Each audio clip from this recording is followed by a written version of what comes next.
అంటే ఆయన చెప్పినట్లు మనం బ్రతకాలి, ఆయన చెప్పినట్లు మనం జీవించాలి. ఏంటి అంటే అంత స్వార్థమా ఆయనకి? మనం నచ్చినట్టు మనం బ్రతకూడదా? మన ఇష్టానుసారంగా మనం జీవించడానికి అవకాశం లేదా? ఆయన చెప్పినట్టే బ్రతకాలా? ఆయన ఇష్టమా? మనం మనం ఎలా బ్రతకడానికి మన ఇష్టం లేదా అని అంటే, నీ ఇష్టం ఉంది, నీ ఇష్టం ఉంది.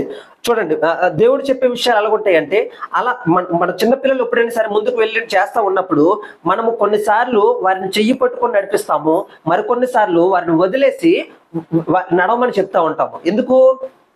వాళ్ళు వదిలేసి నడుస్తూ ఉన్నప్పుడు నువ్వు డైరెక్షన్ చేస్తూ ఉంటావు వెనకల నుంచి. అది పట్టుకోకు, అది తినకు, అది చెయ్యకు, అక్కడికి వెళ్ళకు, వాళ్ళతో మాట్లాడుకు, వాళ్ళతో ఆ దారిలో వెళ్ళకు అని చెప్పి కొన్ని విషయాలు చెప్తా ఉంటావు. వాడు వెళ్ళాడు అనుకోండి, మొదటిసారి నువ్వు అడ్డగిస్తావు, నువ్వే వెళ్ళి ఆపుతావు. రెండోసారి కూడా వెళ్ళాడు అనుకోండి, వెళ్ళకూడదని చెప్పానే ఎందుకు వెళ్ళావని గద్దిస్తావు. మూడోసారి వెళ్ళాడు అనుకోండి, ఏం చేస్తావు? 2 దెబ్బలేస్తావు. 4గోసారి వెళ్తే ఎల్లని ఏడకి తెలుసుదని ఏం చేస్తాం? వదిలేస్తామా వదిలేమా? ఇప్పుడు నేను చెప్పినట్టు వెళ్ళలేదు, మా అమ్మ ఆవిడ చెప్పినట్టు వినమంటుందని పిల్లోడు తిరగబడ్డాడు అనుకోండి, ఏమంటాం? మనం అందరూ పెద్దోళ్ళం అయిపోయాం కాబట్టి మనకేమనిపిస్తుంది? పిల్లోడు తరకం ఎక్కువాడికి చెప్పిందండో తిరగబడతాడు అని అనుకుంటాం అనుకోమా, పెద్దవాళ్ళని కాబట్టి. అదే వాడి గ్రూప్ వాళ్ళనే మాట్లాడండి, వాళ్ళ గ్రూప్ వాళ్ళందరూ ఏం మాట్లాడుకుంటారు? చిన్నపిల్లలు, మా అమ్మ తినేది బుర్ర, అది చెప్తే ఇది చెప్తుంది అంటే మా అమ్మ కూడా అంతే అనుకుంటారు. అనుకోరాళ్ళు. పిల్లల స్వభావము తల్లిదండ్రుల స్వభావంతో జతకట్టలేదు, ఎందుకంటే అర్థం చేసుకోలేదు. అందుకే వాళ్ళు ముందున్న ప్రమాదాన్ని వారు గుర్తించలేరు. దేవుడు కూడా అదే చెప్తున్నాడు, ఆయన చెప్పినట్టు బ్రతకండి అని చెప్తున్నాడు. బ్రతుకుతావా బ్రతకవా నీ ఇష్టం. ఇలా చెప్తే దాని ఫలం ఇది, ఇలా జీవిస్తే దాని బ్రతుకు ఎలాగా ఉంటుందని 2 త్రోవలను చూపిస్తూ ఉన్నాడు.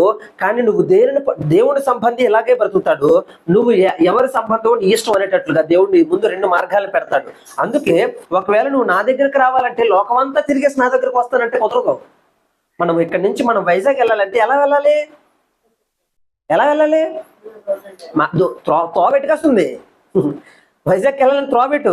నేను ఎస్కోట్ కాసి వెళ్తూ నేను వైజాగ్ వెళ్తాను అన్నావు అనుకోండి, ఒకవేళ నువ్వు ఎక్కడికి వెళ్తున్నారు బాబు అంటే వైజాగ్ అన్నావు అనుకోండి, ఇటు పక్క వెళ్తే ఎస్కోట్ కాసి వెళ్తూ చూసి మిమ్మల్ని ఏమంటారు? అటుపక్కర బాబు వైజాగ్, నువ్వు ఇటు వెళ్తున్నావు ఏంటి అంటే, ఇటు పక్క వెళ్తే అక్కడికి వెళ్ళలేమా, నువ్వు చెప్పినట్టే వెళ్ళాలా అని అన్నావు అనుకోండి, అంటే ఏమవుతుంది? వైజాగ్ వెళ్ళాలంటే వైజాగ్ కాసే వెళ్ళాలి. దేవుని దగ్గరకు చేరుకోవాలంటే దేవుడు చెప్పినట్లే చెయ్యాలి. నీకు నచ్చిందల్లా చేసి నేను దేవుడి దగ్గరికి వెళ్ళిపోతానంటే కుదరదు, దేవుని సంబంధం కాలేదు.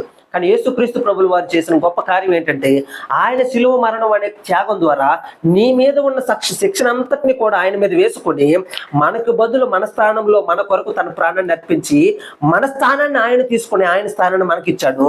ఇది నమ్మి విశ్వసించిన నీకు ఉచితంగా ఆయన మార్గాన్ని నీకు బోధిస్తూ ఉన్నాడు, ఉచితంగా ఆయన దగ్గరికి ఆహ్వానాన్ని తెలియజేస్తూ ఉన్నాడు.